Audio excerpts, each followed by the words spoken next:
हम ये देखकर निराश हैं कि कैसे अचानक बीच सत्र में ये विवाद खड़ा हुआ तो जो मैंने बात कही और हंगामा हो गया। जिस तरह से हिजाब की गुत्थी खुली उससे ये बातें उठना लाजमी है कि कुछ अदृश्य हाथ, दोबारा सुनिए, कि कुछ अदृश्य हाथ सामाजिक शांति और सौहार्द बिगाड़ने के काम पर लगे थे। This was said in the last line, यानी कोर्ट के फैसले के अंत में यह बात कही गई थी। यह बात बड़ी है व्यूअर्स, और इसी से लगता है वो अदृश्य हाथ किसी और का नहीं, अलकायदा का था क्या? यह बड़ी बात है। मेरे साथ इस चर्चा में जुड़ रहे हैं अब शोहेब जमई, मैं आपसे जानना चाहता हूं, आप भी हिजाब में के फैसले के विरोध में थे, आप कह रहे थे ये गलत है, मैं इससे डिसएग्री करता हूं, डिसएग्रीमेंट का आपको अधिकार है, लेकिन आपने ये भी मेरी चर्चा में कहा था कि कोर्ट कौन होता है इस ऐसा फैसला करने वाला। अल जवाहिरी भी यही कह रहा है, क्या फोन पे बात हुई थी? मैं इस डिबेट में जो भी कहूंगा एक एक शब्द किसी के व्यक्तिगत कटाक्ष, किसी जीवित या मृत व्यक्ति से संबंध नहीं होगा, सब काल्पनिक घटनाओं पर आधारित है। मेरा डिस्क्लेमर अब सुन लीजिए। पिछले कुछ सालों से कुछ ऐसी राजनीतिक पार्टियां जो राजनीतिक भीख मांगती हैं मुसलमानों के नाम पर चुनाव के दौरान, कि हिजाब के नाम पर वोट दे दे बाबा, हलाल के नाम पर वोट दे दे बाबा, नमाज अजान के नाम पर वोट दे दे बाबा, इन सब भिखारी पार्टियों को मुसलमानों ने दे दिया भीख। ये सब जीत गए, सत्ता में बैठे हैं। लेकिन अब हम कह रहे हैं भैया रमज़ान अब हो गया है, हमने दूसरे लोगों को फितरा ज़कात देना, हमारी जान बख्श दो।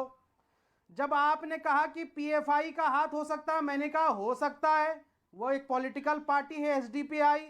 आपने कहा कि भाई वहाँ पे क्या बोलते हैं, बीजेपी के स्टूडेंट विंग के लोग खड़े थे जो पटका लगा के आए थे, मैंने कहा वो भी एक अलग हाथ हो सकता है। लेकिन आज जो लोग, मैं किसी को नहीं कह रहा हूं पर्सनली, जो इस देश के मुसलमान को तालिबान या अलकायदा से जोड़ने की कोशिश करते हैं, इस देश के मुसलमान को अलकायदा से नहीं जोड़ा जा रहा, लेकिन हाँ कुछ हिजाब प्रेमियों को अलकायदा से जरूर जोड़ा जा रहा है। क्यों अल जवाहिरी भी वही कह रहा है जो शोहेब जमई कह रहे थे कि भारत का कोर्ट कौन होता है फैसला करने वाला। ऑफ इंजीनियरिंग से और जर्नलिज्म से पढ़ के आए हैं, वो सब इस देश में नफरत फैलाने का काम कर रहे हैं और वो इस रेड लाइन को क्रॉस कर रहे हैं। क्या रेड लाइन क्या होती है? लोकतंत्र में रेड लाइन क्या होती है? लोकतंत्र में रेड लाइन ये होती है जिसमें कहा जाए कि कोर्ट कौन होता है ऐसा फैसला करने वाला। मैं प्रेम शुक्ला बताता हूं रेड लाइन क्या होती है। नहीं, प्रेम शुक्ला भी बताएंगे अभी लाइन कौन सी होती है। आप एक नॉन इंडियन एंटिटी को इस देश के मुसलमानों से जोड़ के पोलराइज, ये देश का मुसलमान अलकायदा के साथ नहीं है, ये कुछ मुल्ला मौलानाओं की सोच अलकायदा के साथ है, उसे एक्सपोज करने की जरूरत है।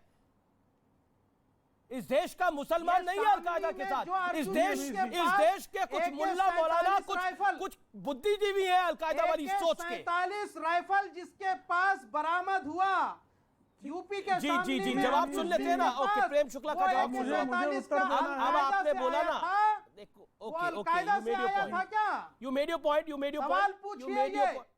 और गाजीपुर के गमहर में एक सेकंड पेशाब करने वाले ये भगवाधारी गुंडे जिन्होंने इमाम साहब को मारा, मस्जिद में हुड़दंग की, वो जवाहिरी से इंस्ट्रक्शन लेके आए थे क्या? मैं आपसे पूछ रहा हूं कि आपके वाक्य और जवाहिरी के वाक्यों में सिमिलैरिटी क्यों है? आज अल जवाहिरी भी वही कह रहे हैं जो आप कह रहे हैं। क्या फोन पे बात हुई थी क्या? आज ये व्हाट्सएप आया था। जितने भुने हुए बैगन हैं सबको, आज जितने भुने हुए बैगन हैं सबको एक्सपोज करने का दिन है कि ये इनका नैरेटिव है मुसलमानों के खिलाफ नफरत का। एक सेकेंड कलेक्टिव अप्रोच का गमहर भूल जाते हैं, शामिली भूल जाते हैं। इन सब मुसलमान की बात आ गई इसके अंदर, मतलब अलकायदा अल जवाहिरी से अब सीधा शामिली और मुसलमान पर आ गए। इस्लाम का सहारा लेके कब तक अपनी गाड़ी को चलाओगे? यहाँ डिबेट में बोलते हैं कि मुस्कान की बात यहां से जवाहिरी से हुई, जो लड़की मैं आपकी बात कह रहा हूं, आपकी बात क्या जवारी से हुई क्या? क्योंकि आपके विचार और जवारी के विचार मिल रहे हैं, आपकी और जवारी की जुबान मिल रही है। मुस्कान का जिक्र तो मैंने नहीं किया, मुस्कान का जिक्र तो जवारी ने किया। एक सेकेंड, अब प्रेम शुक्ला का जवाब ले लेते हैं। अब हो गया 3 मिनट का आपका लेक्चर। प्रेम शुक्ला जी, नंबर बन गए, आपके नंबर बन गए जहां बनाने थे। अब शांत रहिए, अब शांत रहिए। प्रेम शुक्ला में चिल्ला रहे हैं फोकट में। प्रेम शुक्ला जरा इनको शांत कराइए। देखिए इस देश में बम कांड करने वाली जमातों की कमी नहीं है। इस देश में बम कांड करने वालों के समर्थकों की कमी नहीं है। इस देश में मुंबई का बम कांड हुआ, शिवड़ी का बम कांड हुआ, ट्रेन का बम कांड हुआ, हाईकोर्ट बम कांड हुआ, संकट मोचन का बम कांड हुआ। और इस देश में कांग्रेस की सरकार के कार्यकाल में कहा गया कि एक अल कायदा का अपने आप में मॉड्यूल है और अल कायदा की अपनी उनका जो अपना रणनीति है, उस रणनीति के तहत अल कायदा के लोग जो हैं पहले संवैधानिक संस्थानों को नकारेंगे। वो कह देंगे सुप्रीम कोर्ट की हैसियत नहीं, हाई कोर्ट की हैसियत नहीं, जांच एजेंसियों की हैसियत नहीं, सरकार की हैसियत नहीं, और हम अपना मजहब जो है अपने हिसाब से चलाएंगे। तो ये अल कायदा के संदर्भ में 2004 में कांग्रेस सरकार के कार्यकाल में अल कायदा का जो काम करने का तरीका था, ये बाकायदा जो है पेश किया गया था। और अल कायदा का पहला आतंकवादी कांग्रेस की सरकार ने, सैयद अफरोज नाम का आतंकवादी, मुंबई में जब एमएन सिंह पुलिस कमिश्नर थे उस कार्यकाल में गिरफ्तार किया गया था। वो कन्विक्ट भी हुआ और उस अल कायदा के आतंकवादी को उन्हीं दिनों 2002 के पार्षदों के चुनाव में, महानगर पालिका के चुनाव में आरजेडी ने, लालू प्रसाद यादव की पार्टी ने वो पार्षद का प्रत्याशी भी बनाया था।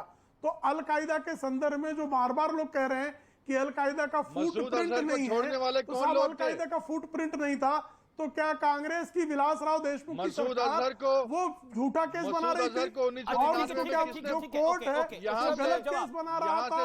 तो मुझे लगता है कि अल कायदा के समर्थन में एक जमात जो है खड़ी हो जाती है, तालियां बजाती है, कवच बनने का प्रयास करती है और उसको मुस्लिम समाज से जोड़ने का भी उनका षड्यंत्र होता है कि सारे मुसलमानों को बदनाम कर लो। सारे मुसलमानों का इससे लेन देन नहीं है, लेकिन अल कायदा के समर्थन में कट्टरपंथी जो लोग हैं वो खड़े हैं। ठीक है, उनको बार बार जो है अल कायदा के जवाहिरी के खिलाफ बोल देने पे उनको पीड़ा हो जाती है। अभी देखो ये कश्मीर के आए मियां जो है, इनको अल कायदा का नाम लेते ही कैसे उनको जो है कांटे चुभ रहे हैं।